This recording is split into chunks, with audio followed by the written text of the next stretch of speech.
Yo, what up, boys? You ever want a Hollywood quiet gun but not want to break the bank?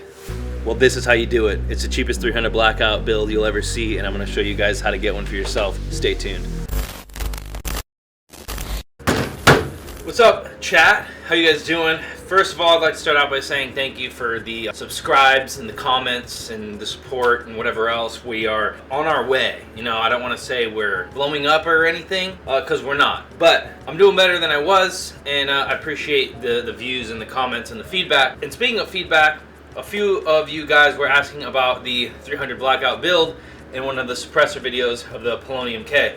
And so I figured today might be a good day to break that down. So without any further ado, here we go. I don't call it anything, but it's a bag gun. It's very fitting to pull it out of a bag on camera. Right? Here it is, the budget Honeybadger, the cheapest 300 Blackout you could get your hands on. The budget Honeybadger.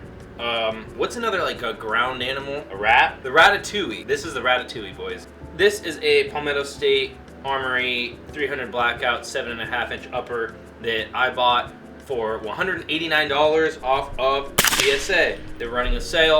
I pulled the trigger on it, pun intended.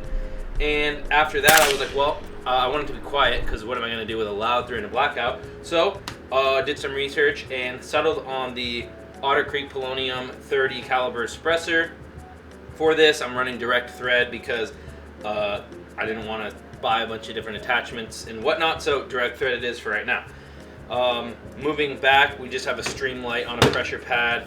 Not a huge fan of pressure pads on guns, on rifles, but there's not a lot of real estate to work with, and I didn't have a thing to get it out here. So this is where it's at for now. Can reach over the top and turn it on, but that is where that's at. We've got a little hacked off Magpul vertical grip or something like that. And I hacked it off because I don't want too much sticking out, because this is a backpack gun. This is a bag gun, and I want as little things snagging as possible. Yeah, so with this mag, this is clear, by the way. Everybody likes when I look down the barrel, so I'm going to keep doing that. And we're shooting typically 220 subsonic out of this thing. And then what I also do is carry a magazine of supersonic. So, you know, depending on the situation, I can swap over to that. And that's kind of the beauty of 300 Blackout, is that you can run super quiet, subsonic, heavy rounds, and then swap over to supersonic when you need that added range and velocity. Moving backwards, we have this SIG, which is not mine. Kylan, shout out to you. This is yours. I still have it. So it's on here for right now on this riser mount from Unity. And I also am running a magnifier, Vortex 3 power with the Unity flip to center riser system. This isn't the most budget, and you don't necessarily need this. So I'm going to be adding up all the prices on this stuff at the end, so stick around for that, because I want this to be a video where you go, I want a 300 Blackout. How do I do it for cheap? Because most of the time 300 Blackout is considered like a Gucci gun or a Gucci ammo, and I'm here to prove to you it's not. Moving back from there, the other thing that I recommend is the Griffin Armament Snatch charging handle. So this thing's pretty dope. There's a hole in the side that redirects the gas out, away from you. It's raised up, right? I'll get a close-up here. So it really covers that back of the receiver so gas doesn't fly in your face and redirects it. I've had a good time shooting with this and not too much gas in my face. So there's some nice videos out there that show the differences between a standard charging handle and the Griffin Armament Snatch. Another really cool thing about this gun, I said I didn't really want to talk about the lower receiver because it's just a basic lower receiver. I wanted to highlight that anybody could get the upper and slap it on their lower. I do have the Law Tactical folder on the back of this thing.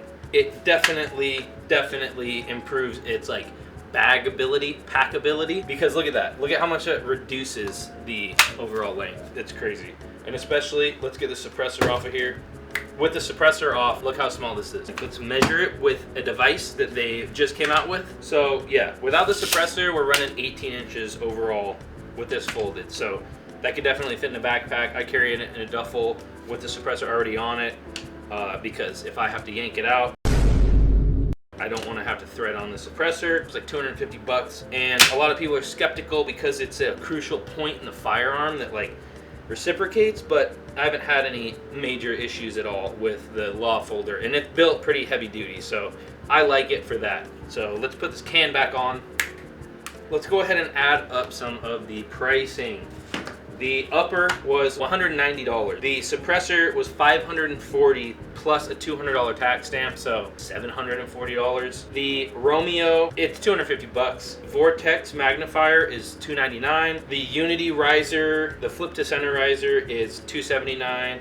And the Unity riser down here is $110. The Snatch charging handle by Griffin is like 99 bucks, and the law folder is 250. So that total is right here. Ooh.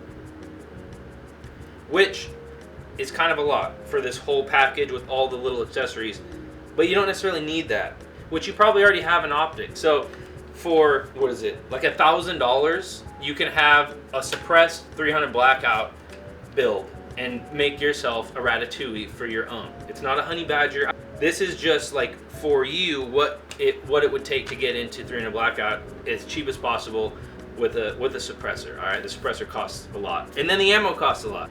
Not cheap to run, but the benefit is that you can run 5.56 and train with it, and it's the same mechanics, and that's what I would recommend. I wouldn't recommend you get into this and go buy a bunch of subsonic ammo and go run and gun, because that would add up very quickly.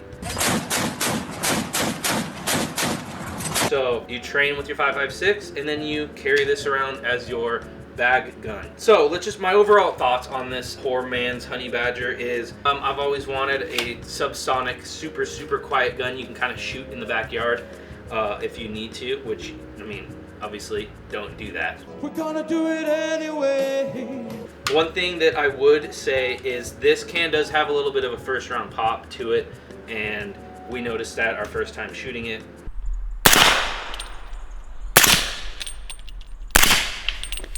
Definitely the first round pop for sure. Yeah.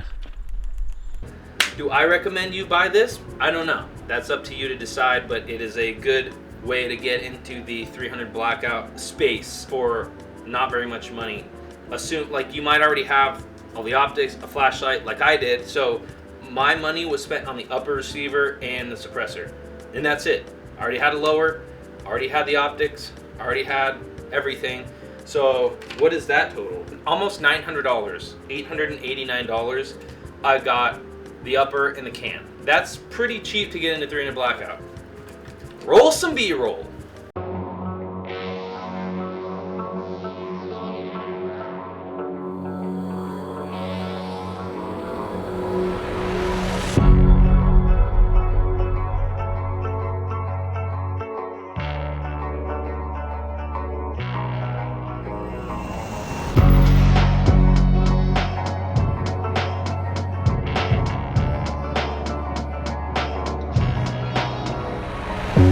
Alright guys, thanks for watching. I appreciate it.